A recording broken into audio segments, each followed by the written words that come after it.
सबसे पहले आप सभी को नववर्ष की हार्दिक शुभकामनाएं। आज है 1 जनवरी 2023 और 1 जनवरी 2023 के जितने भी महत्वपूर्ण प्रश्न हैं उसको आज हम लेकर आए हैं तथा उन प्रश्नों से जुड़े जो महत्वपूर्ण तथ्य हैं उन पर भी हम चर्चा करेंगे जो कि एग्जाम के पॉइंट ऑफ व्यू से इम्पॉर्टेंट है। तो चलिए आते हैं आज के प्रश्न पर।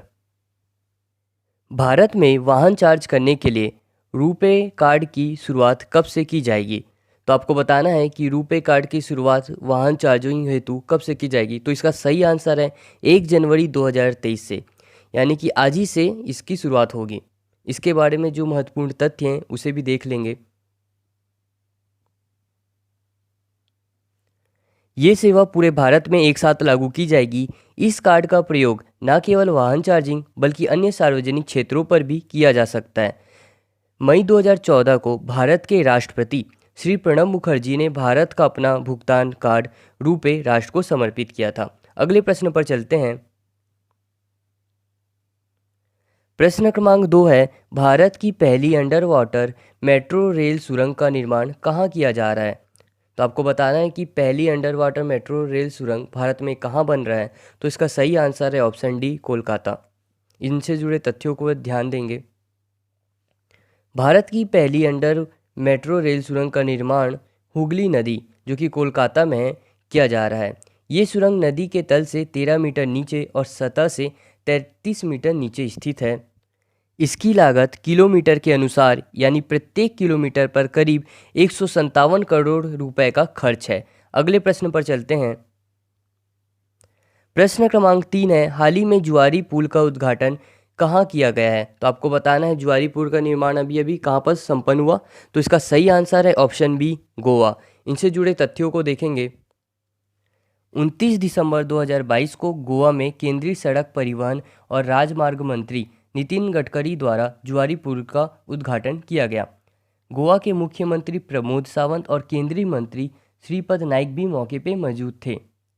यह पुल बम्बोबिल और वेरना गांव के बीच 13.2 किलोमीटर लंबाई के साथ बनाई गई है। इस परियोजना की लागत 2530 करोड़ रुपए है। राज्य सरकार के अनुसार निर्माण कार्य पूरा होने के बाद यह भारत का सबसे चौड़ा केबल पुल होगा। चलते हैं अगले प्रश्न पर।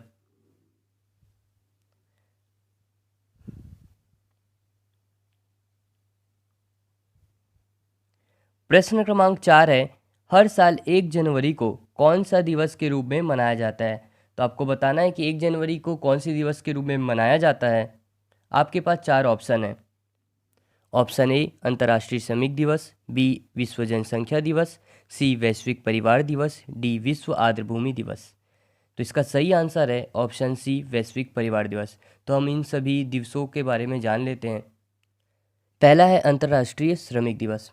1 मई 1889 को समाजवादी समूहों और ट्रेड यूनियनों के अंतर्राष्ट्रीय संघ द्वारा श्रमिक आंदोलन का समर्थन किया गया।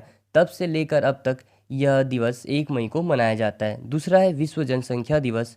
वर्ष 1987 में आज के ही दिन विश्व की जनसंख्या 5 अरब पार कर गई थी। तब से विश्व जनसंख्या दिवस मनाया जाता है। तीसरा वैश्विक परिवार दिवस। इस दिवस के माध्यम से लोगों में वैश्विक एकता और सद्भाव के विचारों को बढ़ावा दिया जाता है। वैश्विक परिवार दिवस की शुरुआत कब से हुई, इस पर विवाद है, लेकिन संयुक्त राष्ट्र ने 1997 में इस दिवस को मनाने की घोषणा की और इसे पीस ऑफ शेयरिंग डे बताया। चौथा है विश्व आर्द्रभूमि दिवस। विश्व वेटलैंड्स दिवस, विश्व आर्द्रभूमि दिवस प्रतिवर्ष 2 फरवरी को मनाया जाता है।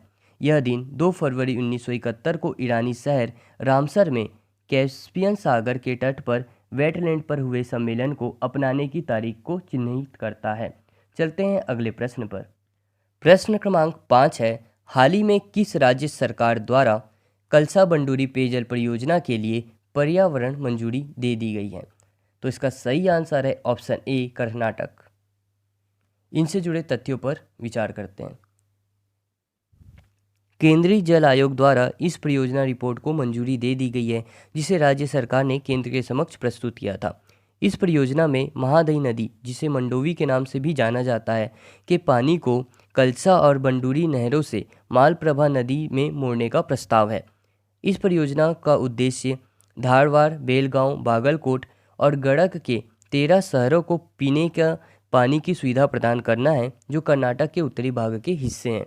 महानदी नदी कर्नाटक से निकलती है और इसका बेसिन 2032 वर्ग किलोमीटर है। कुल क्षेत्रफल में से 375 वर्ग किलोमीटर कर्नाटक में, 77 वर्ग किलोमीटर महाराष्ट्र में और 1580 वर्ग किलोमीटर गोवा में है। एक और जानकारी हम आपसे साझा करना चाहेंगे कि 1 जनवरी 2023 से किसी भी फ़ोन की बिक्री से पहले फ़ोन का IMEI पंजीकरण अनिवार्य कर दिया गया है। तो हम ज़रा इसके बारे में जान लेते हैं। दूरसंचार विभाग ने 1 जनवरी 2023 से अपने भारतीय नकली डिवाइस प्रतिबंध पोर्टल पर भारत में किसी भी मोबाइल फ़ोन की पहली बिक्री से पहले सभी मोबाइल फ़ोन के IMEI अंतर्राष्ट्रीय मोबाइल उपकरण पहचान संख्या का पंजीकरण अनिवार्य कर दिया। इसमें भारत में निर्मित या आयातित मोबाइल हैंडसेट शामिल हैं। दूरसंचार विभाग द्वारा मोबाइल डिवाइस उपकरण पहचान संख्या संशोधन नियम 2022 के छेड़छाड़ की रोकथाम के तहत अधिसूचना जारी की गई है। तो हम जरा IMEI का क्या महत्व है उसके बारे में भी जान लेते हैं। प्रत्येक मोबाइल फ़ोन एक 15 अंकी IMEI नंबर के साथ आता है, जो डिवाइस की विशिष्ट ID के रूप में कार्य करता है।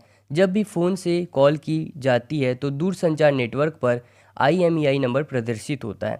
यह कानून प्रवर्तन एजेंसियों को एक ऐसे मोबाइल फ़ोन को ट्रैक करने में मदद करता है जिसे चोरी या संदिग्ध अपराधियों या आतंकवादियों द्वारा इस्तेमाल किया गया है।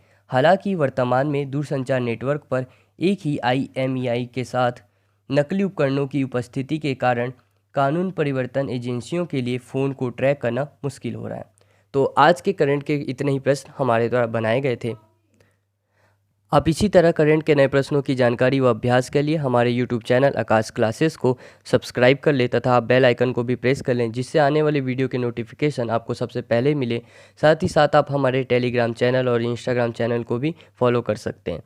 धन्यवाद। जय हिंद, जय भारत।